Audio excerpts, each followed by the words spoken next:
Welcome to this edition of the Million Dollar Mastermind podcast. This is where we pick the brains of high achievers from all walks of life and get their hard-earned, real-world insights on winning. I'm your host, Larry Weidel.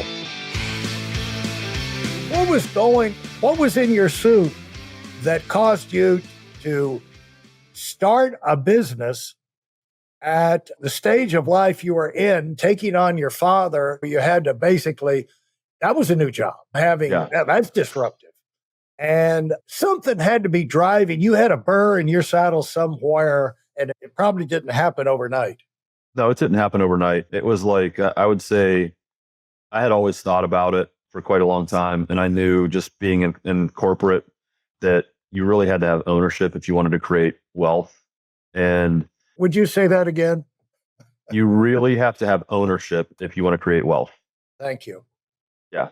And you're not going to make that with a, W-2 and working for somebody else. Yeah.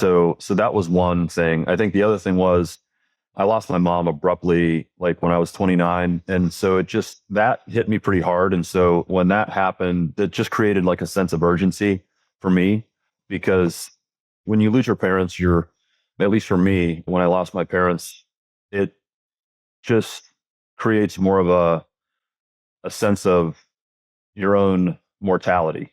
I think when you're young and they're around and you can lean on them, you kind of don't feel as much of that. I only have a certain amount of time here, right?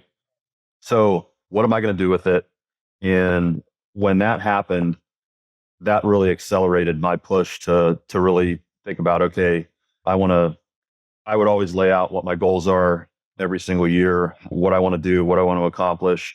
And the more I started to do that and to visualize that, and the more those things started to happen for me, then it made me more confident that I could take bigger risks and accomplish those things. And it was up to me to put the responsibility on myself to make those things happen. So those were the things that really pushed me. And at that point in my life, I was like, well, if I don't do it now, I'm not going to have the time ahead of me to be able to get to where I want to go. Yeah. Yeah.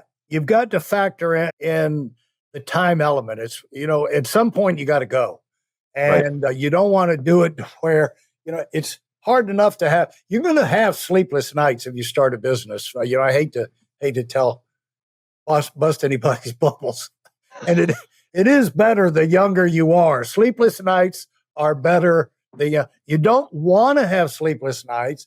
Nobody gives you a plaque for doing sleepless nights. And people say, you just work so long. It's like, I said, I'm just no good. If I was good, I wouldn't have to work as much. I'm trying to get good. But I think the other thing is you answer some questions for yourself if you're able to take some of those risks, because I look at it this way. I didn't come from wealth. I didn't have any money. So I wasn't really going to be worse off if I failed, right? At least I would know that, hey, I took a risk, or I took some risks and it didn't work out. But it's not like I would look back and have regrets because I didn't try. So I've always tried to have that type of mentality of like, what's the downside? Okay, well, I fail. And so what? Like you can fail. And a lot of people say like, hey, fail forward. And you learn a lot of stuff when you fail. You probably learn more when you fail than you do when you succeed. Yeah. Now, looking back and thinking about where you were when you started, what skill set, what experiences, what had you gained from your experience working inside another company that served you the most launching your own business? Yeah, that's a good question. I would say just seeing how large organizations run is really valuable. You can see how professional organizations run. You can also see inefficiencies. Yeah. But understanding, for us, we had like operating systems in place from day one. Even when it was just me and my wife, Nicole, we used a lot of technology. We used a lot of automation. We started to make relationships with outsourced vendors that we could start to outsource mundane administrative things to make ourselves more efficient. And a lot of that came from learning on our own. A lot of that came from experiencing things within some of the companies that we both worked in. She had worked at the Cleveland Clinic. She had worked at University Hospitals in Cleveland. So she saw how large health systems worked. I've worked within those organizations. I worked within like a lot of large companies like McKesson, Medtronic, Philips Healthcare. So you could kind of see how they built those organizations and what was really helpful and what wasn't. And so you could use a lot of those teachings when you built your own operation. The other thing I would add is that the culture of when you experience a good culture, you learn a lot and how the culture is run. And there are a lot of subtle things that go a long way. Like, for instance, when I was at Spectranetics, the executive team there, they never referred to people as supervisor, boss, employee, this, that, and the other thing. It was always like, you're a teammate. Yeah. Okay. So the CEO is a teammate to the guy that's on the manufacturing floor putting the devices together. It didn't really matter. So the hierarchy was there, but it also was like, it was emphasized that everybody was working together as a team rather than this hierarchical structure that made everybody feel inferior or superior to others. And I think that went a long way. And coming from a place where I played sports a big part of my life, I really appreciated that because in order to have a successful team, you do have to have that mentality that no one is bigger than the team. So you were in a football program that went 68-1. Yeah. I played. Yeah. It causes you to fall in love with a sport when you can win 60. Yeah. I played football from the time I was in fourth grade to the time I was 22 years old. I was fortunate to play college football, and I played at the University of Mount Union, which is kind of like the Alabama of Division III. I think they've got like 14 national championships now. I was part of 4 of those from 97 to 01 and played for a great coaching staff. Coach Karras was the head coach of that football team, and just an amazing group of coaches, an amazing group of leaders, and an amazing culture as well that they put together there. Well, to not belabor the point, but I think parents that have their kids in sports programs need to be aware the influence on attitude and everything of the program and the coaches and how they react. You don't have to win all the time, but they have to react to losing, getting beat the right way, and keeping their head up and keep moving forward and taking the positives out of it. But a positive sports program, being a part of that, really does instill things in your bones that you carry with you right on up, don't you think?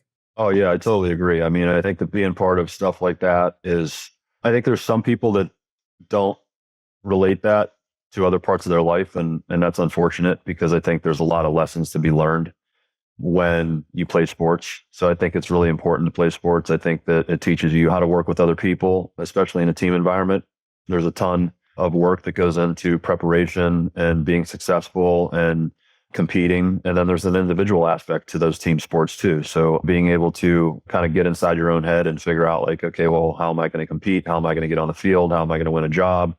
And what can I do to make myself better? How am I going to push myself? Like, all those things are really important. And you have the team and individually, you have your own challenges that you're going to face, whether that's trying to get better or fighting through injuries or just mentally, just making yourself tougher mentally to be able to fight through adversity. I mean, all those things are really valuable in sports. Well, we found that recruiting tens of thousands of people, we found that invariably, not always, but invariably, there was a high likelihood that if you had a high achiever, they played high school sports in one way or another, or they were in the band, or there was some kind of competitive environment where they had to push themselves and learn what it is to push themselves and challenge themselves and go on exhibit, put on performances and things like that. Because the things you learn from that, you're not going to learn any other way.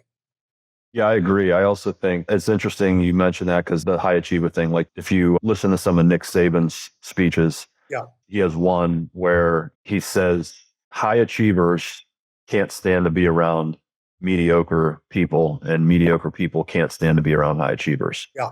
So like when you think about cultures, it's really important to make that match, right? You want to surround yourself with high achievers in order to be ultra successful. Yeah. If there's tension within a team, it's probably because you haven't found that right mix of people, and you have a group that's okay with mediocrity and you have a group that's not okay with mediocrity and they're high achievers, and And so that isn't a good mix. That's not a good culture. Yeah. Yeah. And you find the top leaders are incredibly attitude sensitive. Like if they come in to an area or a team or they're in an event, the first thing they're going to pick up on is the energy level and the attitude of everybody there more than anything else. Because that's what they're looking for. And it's like a smell. Winners can smell success, but they can also smell losing. They can smell a bad attitude or whatever like that doesn't fit. And that's one of the things the most important thing for a leader to do is to make sure that the right ingredients for success are there, and that attitude, that approach kind of permeates the organization. When you came in, what appealed to you about this particular opportunity? What was the business that you started? What was the service?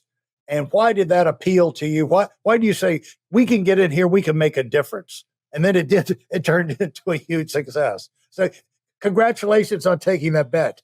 Well, I would say my wife identified the opportunity. Like Nicole, she was working in the long-term care industry. She said, I'm getting a lot of patients that have psych mental health issues in this particular space. There's not a lot of providers that work in that particular vertical within healthcare that can provide those type of services. And I think there's a huge need here that's unmet. So we talked about it. This is back in 2013. We talked about it for a while. She wanted to start something and I did too. And I said, yeah, let's do it. But we did some homework on it before we made the leap. I mean, the first thing that I did was I said, let's go see if there's a model out there right now that has been formed, because at least if there's one that we can point to that's large and has scaled, we can say, okay, this is a proof of concept. Right. And some would say, some might argue, well, if someone else is doing it, why would you do it? Well, that actually gives me more confidence that there's a market for it if someone else is doing it. If someone else isn't doing it, then you're almost on a level of like, you're saying like, I'm an inventor or I'm like an Elon Musk type of guy where I'm just going to go do something no one's ever done before, which is extremely challenging. So when we looked at the market, there were tons of signals that said like, there's a market here, there's an unmet need. And so at that point, we just said, all right, let's just take the leap of faith and work really hard and make it happen. And we did. That was a smart move. I don't know if you realize how smart that instinct was to look for a model right from the beginning, because the bottom line on success, you can make yourself a success at pretty much everything. If you work hard, you're going to beat half of the people just by working hard. And then you beat another 40% by having a good track to run on. And the way you find those good tracks to run on is look at the people who are already successful doing what it is you want to success, and start modeling their behavior and picking up things that fit your style and keep working hard in a certain path. And so for you to have that instinct right from the beginning, rather than, I think a lot of people, they kill themselves because they don't have a model. Right. I agree. Yeah. Models I think it's really important. I was just talking to a business partner of mine about this yesterday, and we were just talking about the amount of work that we're putting into what we're doing now. And I just said, it's important to do that now, because the faster I can learn something, then the more I'm able to narrow in on the most efficient way to do it. And then the more efficient I get at it, like the less time I'm actually spending doing it, because I've created a model in my head of like how it looks. And then I just get faster and more efficient as time goes on. Right.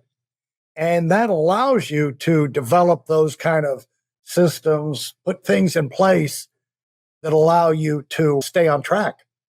And is there anything that we should add to your insight that when you worked inside big companies, you saw how big companies work, and you were implying that successful big companies work? Is there anything to that we should add to pass on to people that you learned that they could incorporate, make sure they have in their business as they put it together? I think, yeah, I do. I think that when you're in those big companies, don't take it for granted. Try to learn as much as you can when you're there. It's there for you. You're an insider at that point. So one, if you take an interest and you learn some of these things, the whys behind it, why have they chosen to do certain things? Why have they deployed certain systems and not others? How they evaluate things. Number one, like that's going to set you apart from like 95% of the rest of the people that just kind of go along and don't really understand the why behind what the company is doing things for. Right. So as far as like career path, like that'll definitely set you apart. And then on the other hand, if you decide to ever do something on your own or as an entrepreneur, you've actually learned more deeply why decisions have been made. And then you can evaluate for yourself on whether they made good decisions or bad decisions. If the criteria they used to make those decisions were good, was a good set of criteria or not. I'd like to thank you for listening to part 2 of this episode of the Million Dollar Mastermind podcast. Timing is everything. You may feel that now is the time to get moving forward so you can do something even greater with your life. Now, if that sounds like you, I've got a free training video to show you how that transformation can take place. Getting introduced to how the cycle of success works has been a major transforming event for so many current $1 million earners. And that's exactly what this video is all about. And yes, it's completely free. Join us at the video at weidelonwinning.com. And thanks for being part of our community.